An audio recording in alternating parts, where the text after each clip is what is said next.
বিএনপির চেয়ারপারসন খালেদা জিয়া উন্নত চিকিৎসার জন্য আগামী মঙ্গলবার লন্ডনে যাচ্ছেন।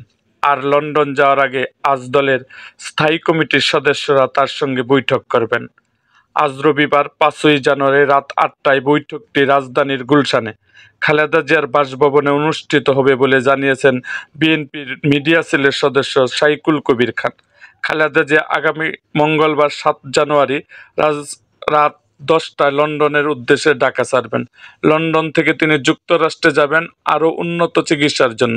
সর্বশেষ 2017 সালে চিকিৎসার জন্য লন্ডন গিয়েছেন খালেদা জিয়া। লন্ডনে তারেক রহমানের সঙ্গে 7 বছর পর দেখা হবে সাবেক প্রধানমন্ত্রী খালেদা জিয়ার। আওয়ামী লীগ সরকারের পতনের পর গত বছরের 5ই আগস্ট খালেদা জিয়াকে নির্বাহী আদেশে মুক্তি দেওয়া হয়, যা তার বিদেশ চিকিৎসার পথ সুগম করে।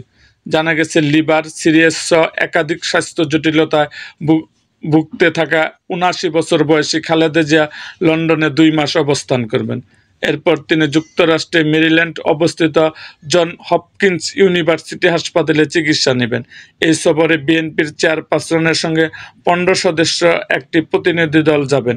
এতে থাকবেন তার ছোট ছেলে প্রয়াত আরাফাত রহমান কুকুরসি, সৈয়দা শর্মিলা রহমান, চিকিৎসক, বিএনপির নেতৃবৃন্দ, ব্যক্তিগত কর্মী এবং 2 জন গৃহকর্মী। এরকম আরও ভিডিও পেতে এবং রাজনৈতিক অঙ্গনের নানা ঘটনা ও ইতিহাস জানতে আমাদের মুক্তাগাছার ইতিহাস মিডিয়া ইউটিউব চ্যানেলটিকে সাবস্ক্রাইব করুন এবং পাশে থাকা বেল আইকনটি বাজিয়ে দিন।